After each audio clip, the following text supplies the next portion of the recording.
Bueno, gracias a todos, en particular a los compañeros del Proyecto Sur y a Pino, que días atrás, a partir de una conversación donde hicimos repaso de la situación internacional y nacional, me invitó a esta charla.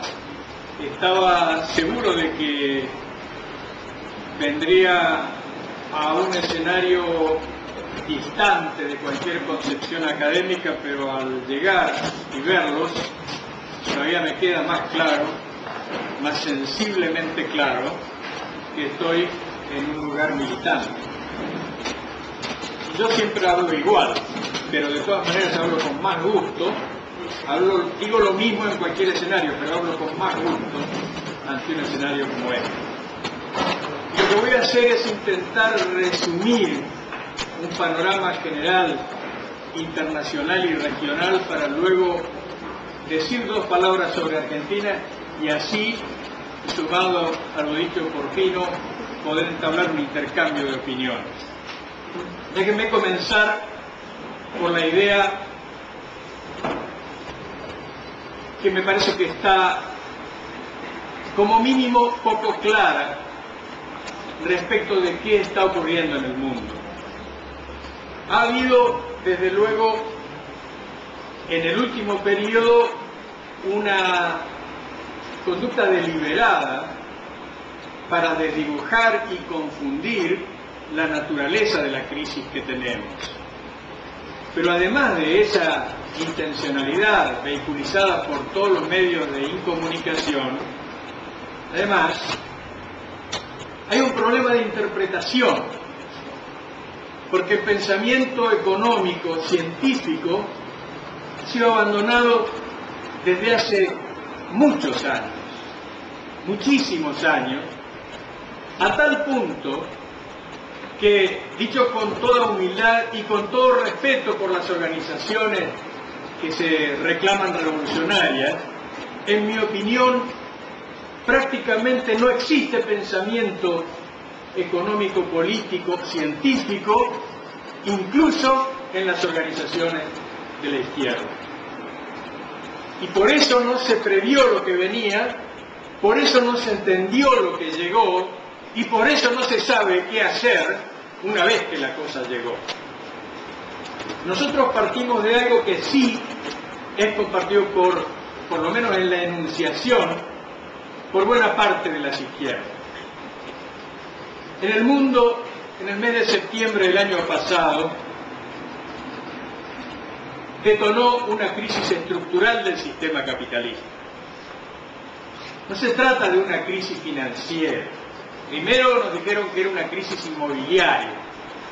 Algunos banqueros irresponsables habían dado créditos con poca inteligencia y entonces, cuando esos créditos no se pudieron pagar, esos bancos entraron en crisis y provocaron una crisis puntual. Luego la cosa se agrandó y nos dijeron es una crisis financiera, porque para esta manera de entender el mundo y particularmente la economía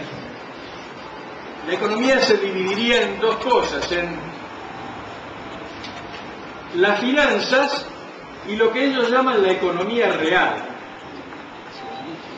Bueno, yo no voy a entrar en detalles, he escrito bastante y en todo caso quien esté interesado, eso está publicado, lo hemos publicado en América 21, lo hemos publicado también en Crítica y está a disposición de todos una explicación un poco más detallada de qué es lo que está pasando en la economía.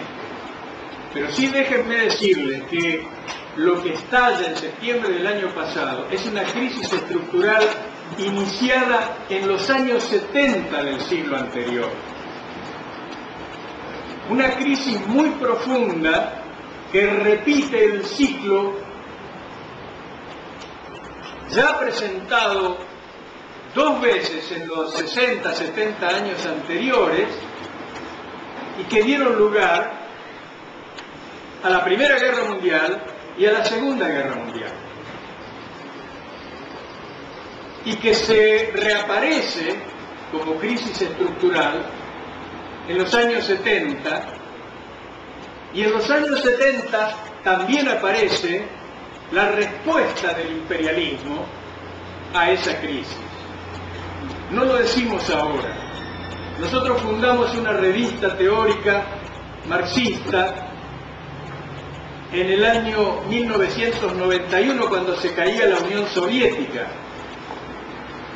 Y en la primera edición de esa revista nosotros explicamos que se trataba, lo que estábamos viendo, es decir, la caída de la Unión Soviética, de una más de las manifestaciones de la contraofensiva global estratégica del imperialismo que había empezado en los años 70 y que explica la guerra de Centroamérica, que explica el asesinato de Juan Pablo I y la ubicación de Juan Pablo II para articular fuerzas y llevar a cabo esta operación contrarrevolucionaria que tenía un carácter global, no en el sentido que se usa ahora la palabra de global, sino en el sentido que atacaba todos los flancos y comenzaba por el flanco ideológico.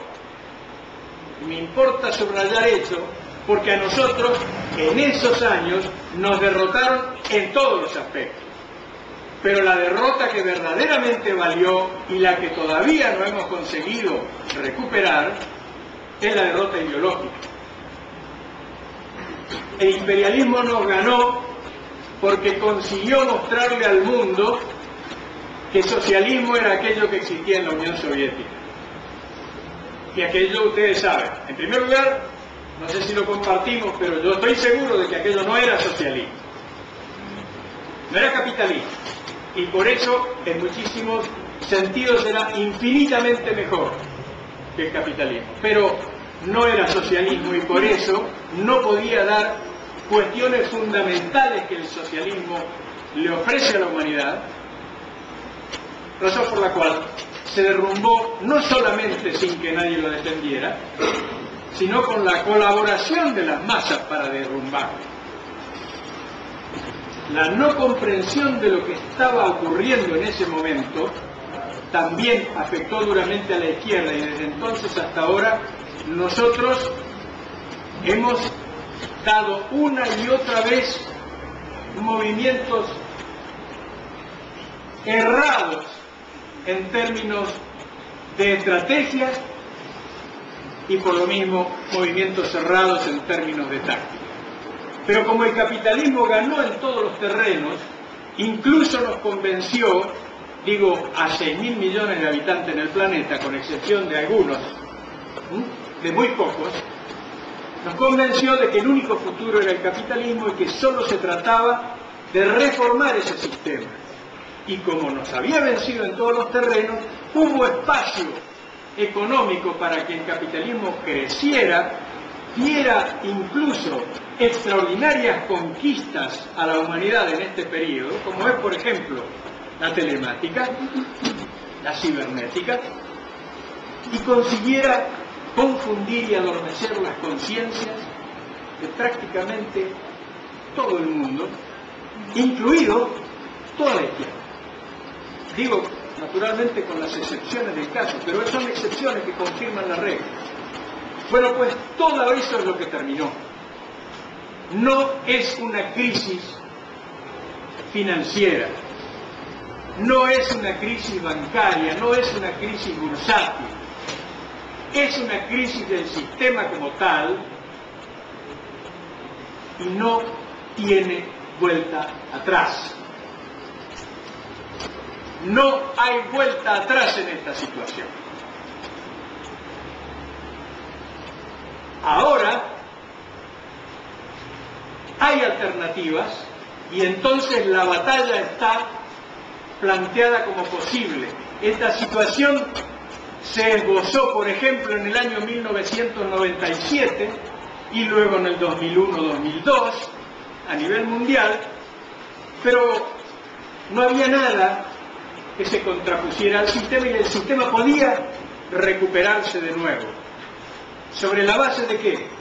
De aumentar la superexplotación.